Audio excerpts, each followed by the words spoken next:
Hey, welcome. Let's talk about energy. We all know that energy is the most important aspect of this universe. Without it, the universe would not have existed this way, nor do we. It's very basic knowledge that energy is expensive and limited. We cannot create energy out of nowhere. Or can we? In 1150, an Indian mathematician named Bhaskara II proposed a model of what we call Bhaskara's wheel, which was so designed to keep on rotating forever. The wheel consisted of curved or tilted spokes partially filled with mercury, which was supposed to keep providing it necessary torque for rotation. After him, many other thinkers have proposed different variations of the Bhaskara wheel. There have been many models of machines that would supposedly take no amount of extra external energy and will still provide usable energy. There are also proposed models of machines that will provide its output energy to itself as input and will keep doing this forever. For example, think of a windmill producing wind energy to power itself. Ideally, the windmill should keep on rotating forever, as whatever energy the rotating process consumes comes back to itself. Now think of this capillary tube model. Here, the water would keep on rising and falling back and thus creating an infinite loop. Another basic model is this. Here, the water will fall to a shaft which will push it back to the top and at the same time will provide energy to light a bulb. So, we got ourselves a source of infinite energy. But why do we even pay for our energy consumption if machines like this exist? Well, it's because none of them works in real life. These models of such machines are called Perpetual Motion Machines. Although there are thousands of examples of them on paper, there is no working model of them in real life till now. And most probably there will never be any working model of them ever in the future. Why? Why such an interesting and seemingly brilliant idea won't work? Because in reality, this idea of perpetual motion is scientifically very stupid because it violates the very basic laws of physics, the laws of thermodynamics. Let's have a look over them. The first law of thermodynamics is the law of conservation of energy. It means energy cannot be created nor be destroyed. It can be transferred from one form to another. The total energy of the universe is constant. That is, it has the same energy today as it had the time of its formation and will remain same until its end. Energy cannot be destroyed. For example, when you run or exercise, you are just converting your body's internal energy into heat and kinetic energy. Even when you get energy out of some fossil fuels, you are converting its internal energy to heat or electric energy. There is no way to create even the tiniest bit of energy out of nothing, and there will never be. So let's now move to the second law. The second law of thermodynamics states that no machine can have an efficiency greater than or equal to 1.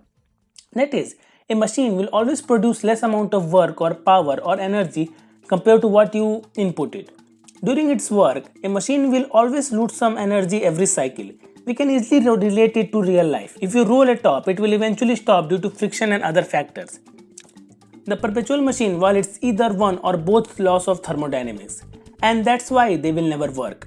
But there's a question that can easily arise in your mind. Why? Why these laws are unbreakable? What if they are wrong, as many other laws like Newton's law of gravity, which in fact was proven wrong by Albert Einstein? Many atomic models have constantly proven wrong time after time. So why do we trust the law of thermodynamics so much? Why can these be proven wrong in the coming future? What makes them so unbreakable? Well, we can trust a theorem if it can be proven. For example, the Pythagorean theorem. It has proof and that's why it will be valid forever. So, do the laws of thermodynamics have logical proof? Well, laws are just conclusions made by repeated observations. They cannot be proven but can be only accepted with a margin of future amendment. But generally, there are so many observations that we just accept it as it is. For example, the law of reflection. Although there is no mathematical proof of it, we know light does that because we have seen it do that billions of times and more. The same goes with the laws of thermodynamics. We observed that the universe is following this law from millions of years. Another question might arise is how in the world we observed what the universe was doing millions of years ago when we humans were not even there. Well, it is possible through a telescope. The light from distant portion of the universe take a huge amount of time to reach us. That is, the light that is reaching us now and which we are observing was released or reflected by the body millions of years back. It might not even exist there now at the present time, but we will have no idea because we will know of it millions of years from this now. Even if the sun somehow disappeared all of a sudden, we will know 8 minutes and 20 seconds later, as this much of time is required by the sunlight to reach Earth. So by observing the light from the past and studying them, it was found that these laws were completely followed back then too. Also, the laws of thermodynamics make total sense, unlike the laws on the quantum level, and thus they are very easy to accept. So let us examine those perpetual motion machines and find out in what ways they were violating these laws. For example, let us consider this attractive machine. Here the water falls and rotates the turbine, which in turn makes the water go up again, and as well as with the help of laws of electromagnetism produces electricity to light a bulb. It can be seen that it is producing light energy out of nowhere, thus violating the first law of thermodynamics. So we know it is not possible theoretically, but what happens in such machine practically?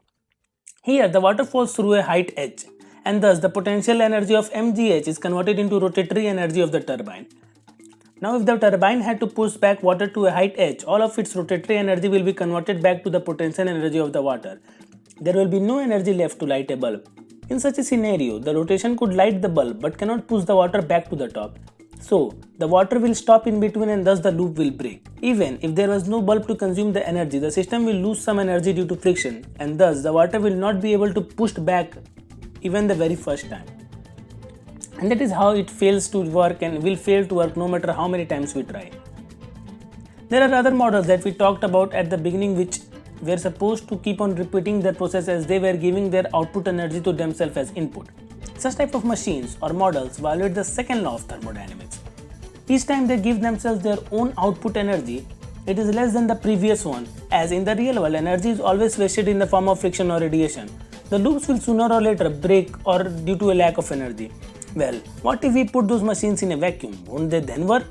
Sadly, no, as there is no way to create a perfect vacuum. Even if you suck out all the air molecules from a space and put your perpetual machine inside it, the particles from the machine will vaporize and thus will fill the space eventually, and thus it will fail even in a man-made vacuum. Nothing can survive if it violates the law of thermodynamics. It's a harsh reality. Our dreams of free energy will remain a dream. There were some other models which were supposed to follow the laws of thermodynamics and can still perform perpetual motion. For example, this capillary ball. It was supposed that the capillary action would keep the water flowing in the tube. But since the cohesion force that pulls the liquid up the table in the first place against gravity holds the droplet from releasing into the ball, and thus the flow is not perpetual.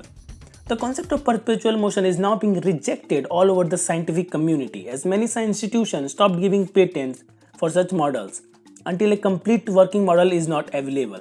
And according to laws of thermodynamics, it is impossible to create such machines ever in the future. It is sad, but in that way, it helps us to give us more respect to the energy we have, and we must not waste that energy, because the more energy we waste, the sooner we will run out of it. Thanks for watching. Please like and subscribe if you enjoyed the video.